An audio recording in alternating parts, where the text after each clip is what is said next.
Hello friends, మళ్ళీ ఈరోజు అయితే ఫంక్షన్కి అయితే వచ్చాము. చూసుకోండి గాయస్, మరి ఇక్కడ రైస్ చేస్తుంటారు వచ్చేసి చూసుకోండి గాయస్ ఒకసారి ఎలాగా ఉందో. మరి ఇది ఫ్రెండ్స్ మేక పోదంట. ఒక మేక 30 కేజీల చికెన్ అంట గాయస్. చూసుకోండి మరి. ఇక మావాడు అయితే మేక కటింగ్ చేస్తున్నాడు. చూసుకోండి గాయస్, తోలు తీస్తున్నాడు మరి వచ్చేసి. చూసుకోండి ఫ్రెండ్స్, మరి ఇక్కడైతే వచ్చేసి కటింగ్ చేస్తున్నారు. కటింగ్ మాస్టర్లు వచ్చేసి చూసుకోండి ఫ్రెండ్స్, మావాడే అంట. వాళ్ళకు మేక 500 రూపాయలు అంట. చూసుకోండి గాయస్ ఒకసారి. చూసుకోండి మరి, కర్రీ పొయ్యి అంట ఎక్కిచ్చారంట. చూసుకోండి ఫ్రెండ్స్, ఇగో ఉల్లిగడ్డలు మిర్చి ఇది వేసిండ్రు. చూసుకోండి గాయస్, ఇక మా బాబాయ్ చికెన్ అంట. చూడండి గాయస్, మరి మా మాస్టర్ అయితే ఆయిల్ పోస్తున్నాడు.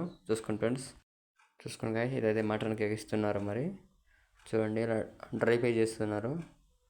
చూసుకోండి ఫ్రెండ్స్, మరి మీకు ఎలా చేస్తారు కామెంట్ చేయండి ఫ్రెండ్స్. మాకు ఇలా చేస్తారు మరి. ఇదిగోండి మరి మా వాళ్ళు అయితే భోజనాలు చేస్తున్నారు. చూసుకోండి ఫ్రెండ్స్ ఒకసారి స్క్రీన్ పైన. ఫంక్షన్ అయితే వీళ్ళదే ఫ్రెండ్స్. చూసుకోండి మరి.